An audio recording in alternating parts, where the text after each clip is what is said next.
Hello, boys and girls. It's Wednesday and it's story day.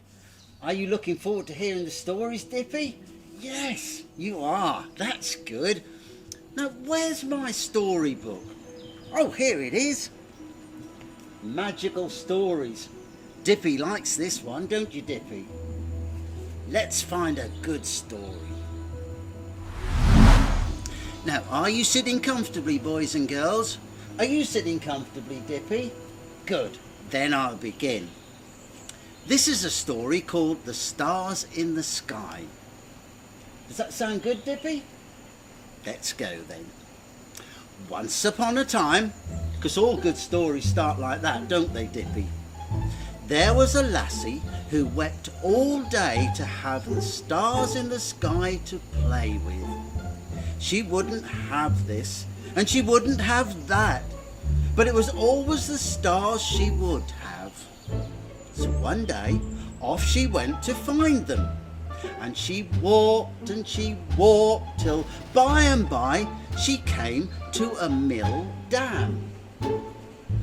"Couldn't ye," says she, "I'm seeking the stars in the sky to play with.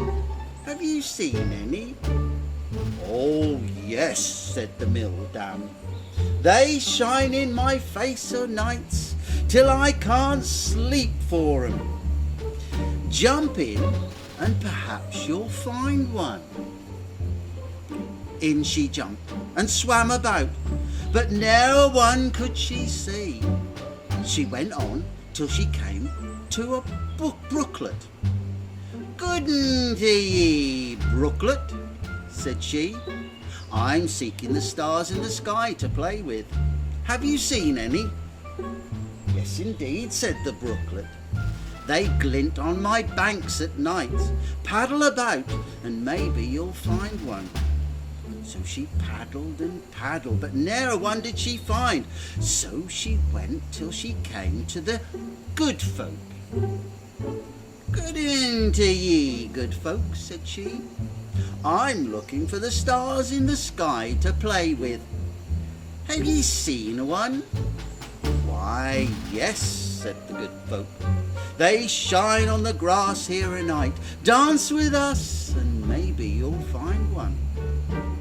And she danced and danced, but ne'er one did she see.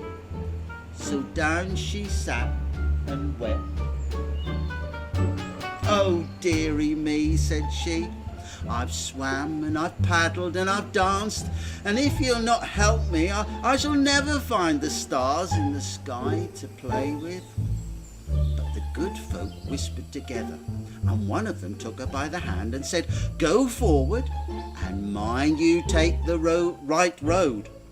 Ask 4 feet to carry you to no feet at all, and tell no feet at all to carry you to the stairs without steps, and if you can, climb that, and oh, I shall be among the stars in the sky then," cried the lassie. "If you'll not be, then you'll be elsewhere," said the good folk, and set to dancing again. So on she went again with a light heart, and by she came to a saddled horse tied to a tree. "Good ye, beast," said she, "I'm seeking the stars in the sky to play with. Will you give me a lift, for all my bones are an aching?" "Nay," said the horse. Did you like that, Dippy? I made a noise like a horse then, didn't I? Yeah. I'll do it again. I like that. "Nay," said the horse. "I know naught of the stars in the sky, and I'm here to do the bidding of the good folk, not my own will."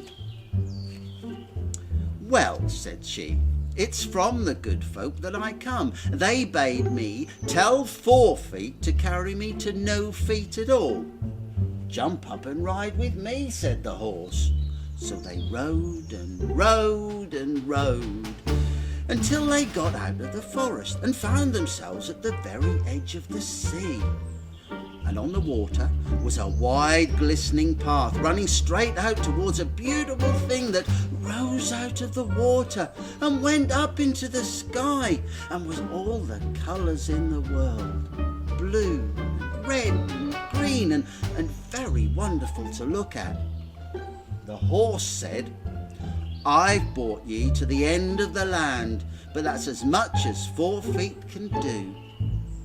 "But," said the lassie, "where's no feet at all? And where's the stair without steps?" "I know not," said the horse. "Good ne'e to you," and off he went. The lassie stood and looked at the water till a strange kind of fish came swimming up to her feet.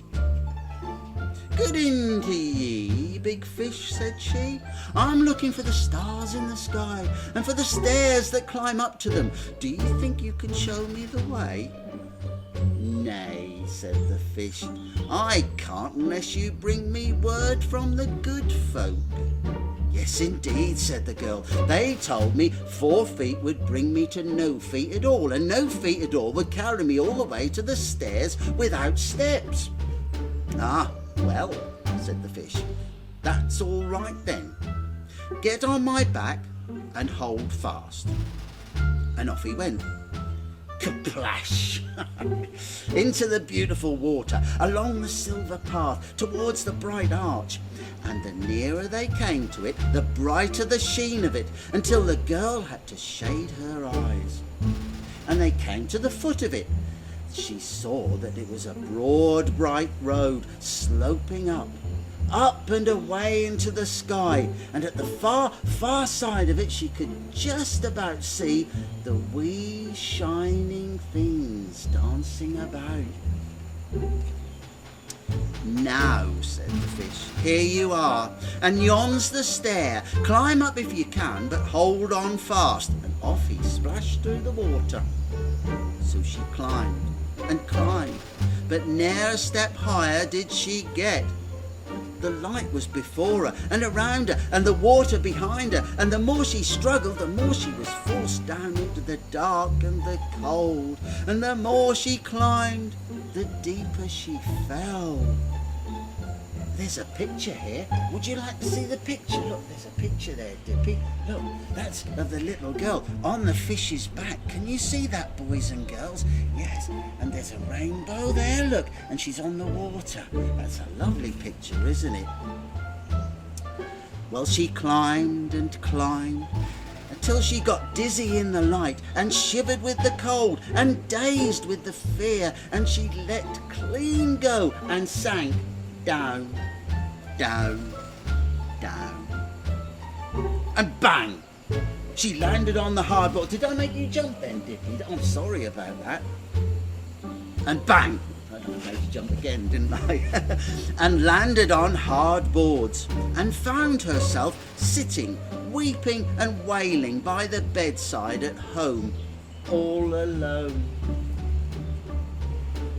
And that is the end of the story, Dippy. Did you enjoy that? It's a little bit sad at the end, wasn't it? Yes, never mind. We've got some other stories to tell. Shall we tell some more stories? Great.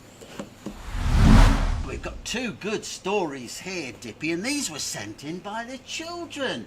Isn't that lovely? Written by the children, especially for this. And these are the 2 best stories, these are. So, shall we read this one? Okay. This is by Lily, and Lily's only 6. And this is the Rainbow Fairy. Ready?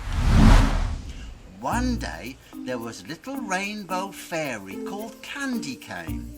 She wore a pretty dress covered in rainbows, and she lived in Poppyland. Candy Cane was best friends with a baby dinosaur called Snowflake. Do you know Snowflake, Dippy? You don't know Snowflake, okay. They loved going on adventures together. One cold and gloomy day, they decided to take an adventure to a strange-looking volcano. Snowflake kept trying to jump into the volcano, so Candy Cane had to keep using magic to stop him. Then after a while it started to rain. So Snowflake and Candy Cane ran to go and find some shelter. They found a dark cave and hid in it. They were both rather frightened as the rain had caused the volcano to shake. Candy Cane had to think of something quickly, as Snowflake was getting into a panic and stamping onto the ground, causing the volcano shakes to get bigger. Then Candy Cane's wand glittered in her pocket, and she suddenly realised she needed to make some magic to stop the volcano. Snowflake and Candy Cane held hands and said the magic words, "Abra, get that volcano ready to stop." All of a sudden, the volcano had stopped and the sun came out. Their spell had made a beautiful rainbow appear. They followed the rainbow back home just in time for tea. They both loved their adventure. Wasn't that exciting? That was very good, wasn't it, Dip? You liked that one, didn't you, Dippy? Yes, you did. I've got another one here. Would you like to hear that? Well, there's another story here. That's very good, that, Lily. Well done. The Rainbow Fairy. This is Stanley's Dinosaur story. And Stanley's only six as well, isn't that?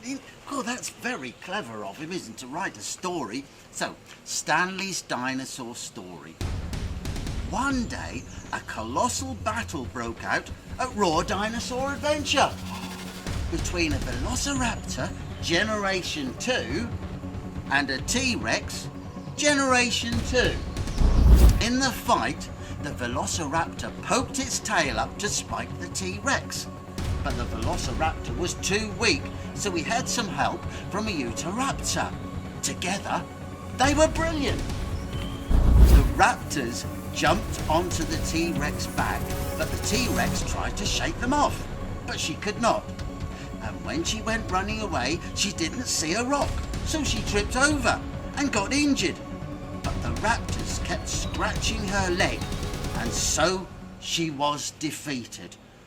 Well, that was exciting, wasn't it, Dippy? That was amazing, that was, wasn't it? Well done, Stanley.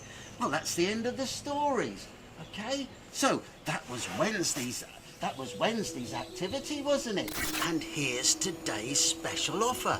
If you log on to the ROARR Dinosaur Adventure website, you can pick up these bargains. $2.99 reduced from $4.99. Get them both. Tomorrow is Thursday, of course, so don't forget to tune in for Activity Day, and that's with Lucy. And of course, Dippy, you'll be there, won't you? Bye, children. Bye.